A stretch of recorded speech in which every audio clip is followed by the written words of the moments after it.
প্রতি শুক্রবার সূরা কাহাফের 10টি আয়াত তেলাওয়াত করবেন, দেখবেন অলৌকিক ফলাফল পেয়ে যাবেন আপনি। এবং এক শুক্রবার থেকে আরেক শুক্রবার পর্যন্ত রিজিকের কোনো টেনশন করা লাগবে না। দেখবেন কোথায় থেকে যে রিজিক আসতেছে আপনি কল্পনাও করতে পারবেন না। আল্লাহু আকবার। এই জন্য সূরা কাহাফ অত্যন্ত ফজিলতপূর্ণ একটি সূরা। নবী করিম সাল্লাল্লাহু আলাইহি সাল্লাম বলেছেন, তোমরা প্রতি শুক্রবার সূরাতুল আল কাহাফ তিলাওয়াত করো। এবং এই সূরাতুল আল কাহাফ যদি পুরোটা তেলাওয়াত করতে না পারো, বিশ্বনবী সাল্লাল্লাহু আলাইহি সাল্লাম রিকমেন্ড করেছেন যে তোমরা কমসে কম 10টি আয়াত সূরাতুল আল কাহাফের পড়ো, তাহলে আল্লাহ পাক অলৌকিক ফলাফল তোমাদেরকে প্রদান করবে। অসম্ভব রিজিকের মালিক আপনাকে আল্লাহ পাক বানিয়ে দিবে। আল্লাহ বলছেন, ইন্না রাব্বাকা ইয়াবসুতুর রিজকা লিমান ইয়াশা ওয়া ইয়াকদির ইন্নাহু কানা বিইবাদি খাবিরাম বাসীরা। আল্লাহ পাকের কাছে রিজিকের কোনো অভাব নাই। আপনি কত চান, লা ইহতাসিব, বেহিসাব রিজিক আল্লাহর কাছে আছে। আপনি যা চাইবেন আপনার কল্পনায় যা আছে এর চেয়ে বেশি আল্লাহ পাক আপনাকে দিয়ে দিতে পারে। সুতরাং প্রতি শুক্রবার সূরাতুল আল কাহাফের প্রথম 10 আয়াত তেলাওয়াত করবেন, যদি সম্ভব হয় পুরোটা তেলাওয়াত করবেন। যাদের সংসারে অভাব আছে আমার কাছে এসে বলেন না, আজকে থেকে পরিবারের সবাইকে বলে দিবেন যে প্রতি জুমা দিনে তোমরা সূরাতুল আল কাহাফ তিলাওয়াত করবা। আল্লাহ পাক যে সমস্ত অলৌকিক জিনিসগুলো আপনাকে দিবেন সেটা হচ্ছে,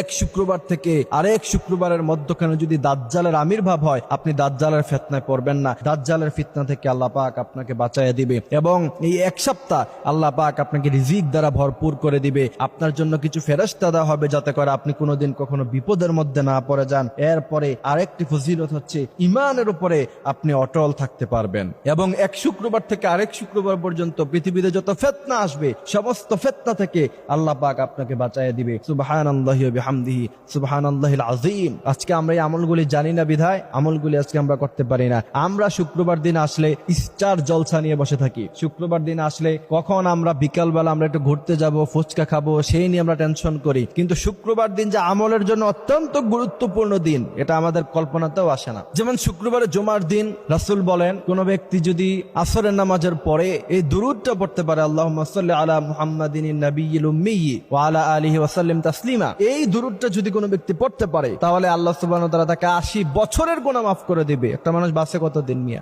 80 বছরের গুনাহ আল্লাহ সুবহানাহু ওয়া তাআলা যদি ক্ষমা করে দেয়, জীবনে আর কি লাগে? এই জন্য আমরা এই আমলগুলি করব।